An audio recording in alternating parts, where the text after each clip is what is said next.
Hello everyone. आज हम बात करेंगे क्लास 9th की जो आपका चैप्टर 2 है, जिसका नेम है आपका पॉलिनोमियल्स। तो उसके बारे में आज हम बात करेंगे। फर्स्ट जो चैप्टर था आपका, उस पर आपने नंबर सिस्टम के बारे में पढ़ा था। जो पॉलिनोमियल्स है वो आपका अलजेब्रा का एक पार्ट है। आपको पता है मैथ्स की 3 ब्रांचेज में आप इसको ब्रेक करते हो। First is arithmetic, second algebra and third is geometry. अब अरिथमेटिक में आपने देख लिया था, फर्स्ट चैप्टर जो है वो अरिथमेटिक से रिलेटेड है। अब पॉलिनोमियल्स की अगर हम बात करें तो आपने क्लास 8th में भी अलजेब्रा या फिर अलजेब्रिक इक्वेशंस एक्सप्रेशंस पढ़े हुए हैं। अब ये होता क्या है, आपको पता है कि अलजेब्रा में हम लोग बेसिकली 2 चीज़ों की बात करते हैं। एक आपका होता है कांस्टेंट और एक होता है आपका वेरिएबल्स। अब कांस्टेंट क्या होते हैं और वेरिएबल्स क्या होते हैं? कांस्टेंट वो होते हैं जिनकी वैल्यू क्या होती है, फिक्स्ड होती है, और वेरिएबल्स वो होते हैं जिनकी वैल्यू क्या करती है, वैरी करती है। वैरी मीन्स चेंज करती है, ठीक है, अकॉर्डिंग टू द क्वेश्चन, या फिर आप बोलें अकॉर्डिंग टू द कंडीशन। जो आपकी वैल्यूज़ वेरी करती हैं उन्हें आप क्या बोलते हो, वेरिएबल्स बोलते हो। वेरिएबल्स को रिप्रेजेंट करने के लिए आप इंग्लिश अल्फ़ाबेट में जो लेटर्स होते हैं उन्हें यूज़ करते हो, लाइक ए बी सी, या फिर जो भी आप अप टू जेड जो आपकी लेटर्स हैं उनमें से आप कोई भी यूज़ करो। कांस्टेंट क्या होते हैं, जैसे आपको पता है मैथ्स में आप नंबर्स को भी देखते हो, तो जैसे 1 2 3 ये ऐसे नंबर्स हैं जो कि कांस्टेंट है। अगर मैं आपको इसको रिलेट कराऊँ अरिथमेटिक से, तो सिंपली आपने वहाँ पर प्लेस वैल्यू और फेस वैल्यू पढ़ा हुआ है। अगर मैं आपको एक एग्जांपल दूँ, 2 9 8 5 6 5, अगर ये एग्जांपल दूँ, अगर आप इसको चेक करते हैं तो आपने प्रीवियस क्लासेस में जब आप लोगों ने कोई भी नंबर्स में आपने उसकी प्लेस वैल्यू फेस वैल्यू पढ़ी हुई है, ठीक। तो होता क्या है, फेस वैल्यू क्या होता है आपका, जैसे अगर नंबर है तो जैसे आपका फेस है, आप बाय फेस आप रिकग्नाइज होगे कि ये पर्टिकुलर पर्सन है। तो वैसे ही मैथ्स में भी जितने भी नंबर्स हैं आप उन नंबर्स को उनकी फेस वैल्यू से डिसाइड करते हो कि ये 5 है, ये 6 है, ये 5 है, 8 9 एंड 2। तो फेस वैल्यू क्या रहती है, किसी भी नंबर की फिक्स रहती है, राइट। दूसरा जो आता है आपका वो होती है आपकी place value. Place value chart आप लोगों ने क्लास 6th में पढ़ रखा है, एक इंटरनेशनल सिस्टम और एक हमारा इंडियन सिस्टम, ठीक। तो अगर मैं बात करूं तो यहाँ पर अगर आप देखते हैं तो जब प्लेस वैल्यू चार्ट आप बताते हैं तो आप जैसे इसको काउंट करेंगे तो आप ये नंबर क्या है बोलेंगे, 1 10 100 1000 10,000 लैख। तो आप इसको बोल सकते हैं 2,98,565। अगर आप देखते हैं तो यहाँ पर 2 नंबर आ रहे हैं, 5 जो है 2 प्लेसेस पर आ रहा है। एक ये यहाँ पर आ रहा है वंस की प्लेस में और दूसरा ये आ रहा है आपका हंड्रेड्स की प्लेस में। तो नंबर तो क्या है आपका 5 था, तो फेस वैल्यू क्या हो गई इसकी, that is the face value. Face value क्या हुई आपकी 5 ही हुई, जो कि कांस्टेंट है, फिक्स्ड है उसकी वैल्यू। बट प्लेस वैल्यू क्या हो रही है, वैरी कर रही है। एक बार ये वंस के प्लेस में आ रहा है और एक बार हंड्रेड्स के प्लेस में आ रहा है। तो अगर आप अलजेब्रा में कांस्टेंट और वेरिएबल्स को अगर क्लासिफाई करते हो तो कांस्टेंट वो होता है जिनकी वैल्यू फिक्स्ड होती है। तो कांस्टेंट क्या हो गया, एक तरीके से फेस वैल्यू हो गई, और वेरिएबल्स वो हो गए आपके जिनकी वैल्यू वेरी करती है, तो आप उसको प्लेस वैल्यू के साथ कोरिलेट कर सकते हैं, ठीक। तो ये रहा आपका कांस्टेंट और वेरिएबल्स। अब बात ये आती है कि कांस्टेंट और वेरिएबल्स का जो आपका कॉम्बिनेशन होता है उसको आप अलजेब्रिक इक्वेशन या फिर एक्सप्रेशन में देखते हैं, ठीक। अब उसी में अगर हम अलजेब्रिक जो भी आपका एक्सप्रेशन या इक्वेशन है अगर उनको क्लासिफाई किए हैं तो पहले आपका जो आता है वो होता है मोनोमियल। आपको पता है मोनोमियल का मतलब क्या होता है, mono as name suggest, mono means क्या होता है आपका 1। तो आपका कोई भी एक्सप्रेशन जिनमें केवल क्या है आपका एक सिंगल टर्म अगर प्रेजेंट रहता है तो आप उसको मोनोमियल बोलते हो, लाइक 2x 3y, ये जितने भी हैं ये मोनोमियल्स है क्योंकि यहाँ पर एक आपका सिंगल टर्म प्रेजेंट है। अगला जो होता है वो आपका होता है बाइनोमियल। बाइनोमियल क्या होता है, having 2 terms, by means 2, so like 2x plus 3y। अगर आप देखते हैं तो यहाँ पर जो है ये मैथमेटिकल ऑपरेटर आपका प्लस से दोनों क्या है, वैल्यूज़ को आपने कंबाइन किया है, that is 2x plus 3y। तो ये आपका क्या हो गया, बाइनोमियल हो गया। Third one is trinomial. So trinomial as name suggest, tri means 3, तो having 3 terms 2x plus 3y plus 4z, तो ये आपका क्या हो गया, ट्राइनोमियल हो गया। अब ऐसी अगर आगे को आपके टर्म्स बढ़ते जाएंगे तो आप उन्हें क्लासिफाई करेंगे एज पॉलिनोमियल्स। ठीक, ये तो आपने बताया number of terms present in any equation और एक्सप्रेशन, कि किसी भी एक्सप्रेशन या इक्वेशन में कितने आपके टर्म्स प्रेजेंट रहेंगे, उसके हिसाब से आप बोल रहे हो कि वो मोनोमियल है, बाइनोमियल है या फिर ट्राइनोमियल है, ठीक, या फिर पॉलिनोमियल है।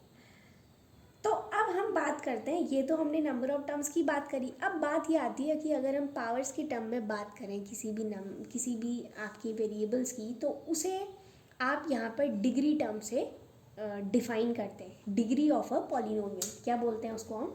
Degree of a polynomial. अब वो क्या होता है आपका? Degree of a polynomial means कि कोई भी आपका पॉलिनोमियल है उसकी डिग्री क्या होगी। जैसे मैं आपको बात करूं 2 की पावर 2, तो मैं आपसे बोलूं 2 की यहाँ पर पावर क्या है, आपने बोला 2 है। सो डिग्री मीन्स जो हाईएस्ट आपने उसको पावर प्रोवाइड कर रखी वो आपकी डिग्री कहलाएगी। तो पॉलिनोमियल्स में भी जैसे अगर मैंने बात करी x प्लस वाई, अगर आप देखते हैं ये मैंने एक बाइनोमियल टर्म दिया है, x की भी यहाँ पर पावर 1 है और y की भी पावर 1 है। तो अगर मैं इस पॉलिनोमियल की डिग्री की अगर मैं बात करूँ तो आप देखते हैं कि यहाँ पर हाईएस्ट पावर कितनी है, 1 आ रही है। So here degree is 1, right. एक एक्सप्रेशन लिखा मैंने x cube plus 2x square plus 3x plus 1 type. अगर आप ये देखते हैं तो ये क्या है आपका, इसमें जो हाईएस्ट कंटेनिंग पावर है वो आपकी कितनी है, 3 है। तो ये क्या होगा आपका, क्यूबिक होगा, राइट। और इसकी डिग्री कितनी होगी आपकी 3, क्योंकि मैक्सिमम पावर जो है वो आपकी कितनी आ रही है, 3 आ रही है, ठीक है। तो हम लोगों ने जो है आपकी बात करी डिग्री ऑफ अ पॉलिनोमियल। अब इसी से बेस्ड हम लोग कुछ क्वेश्चंस को देखेंगे। उससे पहले आपको ये पता होगा कि अगर पावर 1 होती है तो आप उसको बोलते हो लीनियर इक्वेशन। लीनियर क्यों? लीनियर मीन्स एक लाइन कब बनेगी आपका, जब भी आपका कोई भी वेरिएबल है तो उसकी पावर कितनी होगी, आपका 1 होगी, तो वो एक लीनियर इक्वेशन होगी। अगला क्वाड्रेटिक होता है। क्वाड्रेटिक मीन्स जिसमें आपके कोई भी वेरिएबल है उसकी मैक्सिमम पावर कितनी होती है, 2, तो उसको आप क्या बोलते हो, क्वाड्रेटिक बोलते हो। क्वाड्रेटिक के बाद जैसे मैंने अभी आपको एक एग्जांपल दिया था एक्स क्यूब वाला, इसमें जो आपकी हाईएस्ट पावर है वो कितनी है, 3 है। तो ये क्या हो गई, क्यूबिक इक्वेशन। ऐसी पावर्स बढ़ते जाएंगे, आप उन्हें क्लासीफाई करेंगे। अगर पावर 4 हुई तो मैं उसको क्या बोलती हूँ, बाई क्वाड्रेटिक। अच्छा, बाई क्वाड्रेटिक क्यों बोला? अगर मैं एक्स की पावर 4 लिख रही हूँ तो मैं इसको क्या लिख सकती हूँ, एक्स स्क्वायर होल स्क्वायर। अब आप देखिए, आपने जब एक्स स्क्वायर था उसको क्वाड्रेटिक बोला, फिर आपने उसको 2 टाइम्स मल्टीप्लाई किया तो by quadratic. By means 2 into quad आपकी क्या होगी, जिसकी पावर 2 होती है। तो इसलिए इसको क्या बोल दिया आपने, बाई क्वाड्रेटिक बोल दिया, ठीक। तो ये था आपका degree of a polynomial. So degree of a polynomial means कि कोई भी पॉलिनोमियल है उसकी हाईएस्ट कंटेनिंग पावर जो होगी वो आपका क्या होगी, उस पॉलिनोमियल की डिग्री होगी। सो अब हम बात करते हैं एक्सरसाइज 2.1 की। तो आपका जो फर्स्ट क्वेश्चन है उसमें आपसे बोल रहा है that which of the following expressions are polynomials in one variable and which are not, give regions.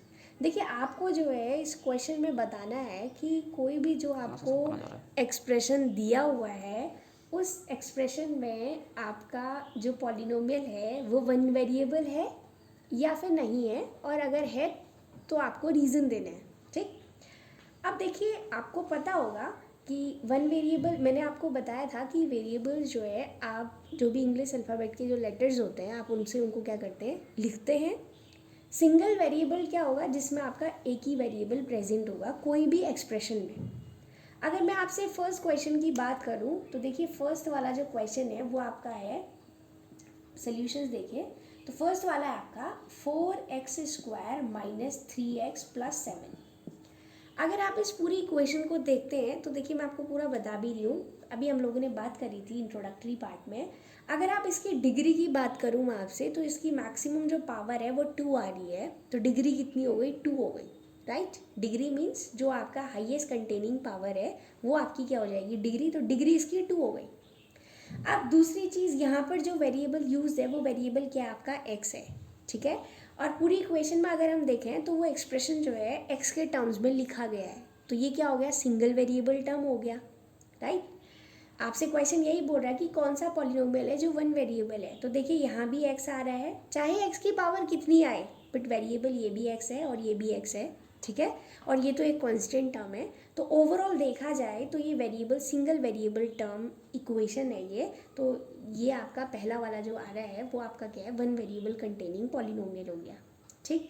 दूसरी चीज़, अगर अभी मैंने आपको बताया था कि नंबर ऑफ टर्म्स के अकॉर्डिंग भी आप जो है कोई भी एक्सप्रेशन को क्लासीफाई करते हैं as a monomial, binomial, trinomial, ठीक है। तो जितने टर्म्स आपके प्रेजेंट होंगे उसके हिसाब से भी आप उन्हें क्लासीफाई करेंगे। और ये एक जो इक्वेशन है ये क्वाड्रेटिक इक्वेशन है। क्यों क्वाड्रेटिक इक्वेशन है? क्योंकि इसमें जो आपका वेरिएबल एक्स है उसकी हाईएस्ट पावर कितनी आ रही है, 2 आ रही है।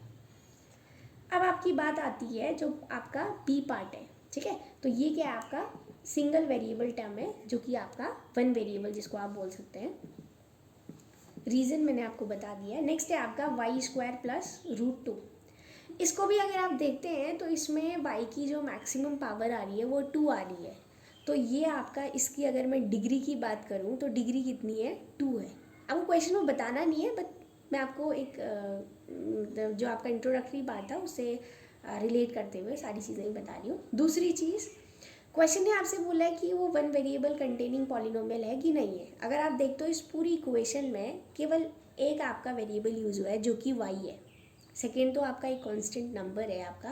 तो यहाँ पर भी अगर आप देखते हैं y की भले ही पावर 2, डिग्री इसकी 2 आ रही है, ठीक, और लेकिन ये आपका क्या है, सिंगल वेरिएबल क्या है, आपकी पॉलिनोमियल है। तो ये भी क्या हो गई, इक्वेशन इन वन वेरिएबल हो गई। पार्ट सी है आपका। पार्ट सी में जो वैल्यू है 3√t प्लस t√2 है आपका। तो अब आप इसको देखिए, अगर आप चेक करते हैं तो आपको पता होगा कि अंडर रूट का मतलब पावर हाफ होता है, ठीक। तो मैं इसे क्या लिख सकती हूँ, 3t⁻½ प्लस t√2 लिख सकते हैं, ठीक है। तो अगर आप देखते हैं यहाँ t की पावर जो है ये 1 आ रही है और यहाँ t की पावर हाफ है। अगर मैं आपसे इसकी डिग्री पूछूं तो आप 1 बोलेंगे बिकॉज हाईएस्ट कंटेनिंग पावर आपकी 1 आ रही है। सेकेंड चीज़, अगर आप इसमें वेरिएबल देखते हैं थ्रू आउट इक्वेशन में केवल एक ही वेरिएबल आपने यूज़ किया है जो कि आपका t वेरिएबल है। तो ये भी क्या हो गया, आपका एक वन वेरिएबल इक्वेशन हो गई, ठीक है। अब बात आती है आपकी पार्ट डी की। पार्ट डी देखिए, y + 2/y। इसको भी अगर आप चेक करते हैं, देखिए अगर मैं आपसे पूछूं कि ये आपका क्या है, ये क्वाड्रेटिक इक्वेशन है किस तरीके की है या इसकी डिग्री कितनी है। तो अगर आप एक चीज़ देखते हैं यहाँ पर, तो t की जो पावर आ रही है आपकी मैक्स, यहाँ भी 1 है, यहाँ 1 है, ठीक। लेकिन आपको इसको सॉल्व करने के लिए पहले इसको एलसीएम लेना होगा, ठीक है।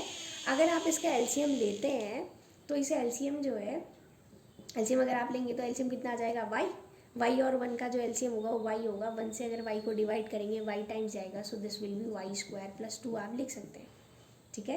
इस तरीके से आप इसको एलसीएम लेके बता सकते हैं। तो अगर आप थ्रू आउट इक्वेशन को चेक करते हैं तो इसमें सिंगल वेरिएबल आपका यूज हुआ है, देखिए y और यहाँ भी y है। तो ये भी आपका क्या हो गई, एक वन वेरिएबल क्या हो गई, इक्वेशन हो गई, ठीक।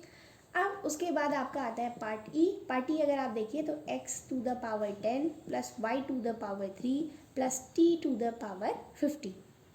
तो अगर आप इस इक्वेशन को देखते हैं तो इस इक्वेशन में आपका जो आ रहा है, देखिए एक वेरिएबल आपका x है, दूसरा यहाँ पर वेरिएबल y है और तीसरा वेरिएबल क्या है, t है। तो देखिए एक इक्वेशन को एक्सप्रेस आपने जो है 3 वेरिएबल से किया हुआ है, that is x, y and t। So this equation is not one variabled equation. अगर सिंगल वेरिएबल या तो x होता या फिर y होता या फिर t होता, कोई एक ही वेरिएबल होता। बट अगर आप देख रहे हैं तो यहाँ 3 वेरिएबल यूज हुए हैं, कौन कौन से, x, y एंड t, जिससे आपने इस इक्वेशन को एक्सप्रेस किया हुआ है।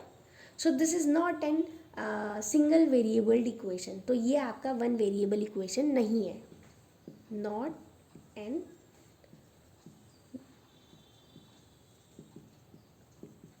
वेरिएबल्ड इक्वेशन, राइट। तो ये रहा आपका एक्सरसाइज 2.1 का क्वेश्चन नंबर 1। फर्दर क्वेश्चंस हम लोग अपनी नेक्स्ट वीडियोस में देखेंगे।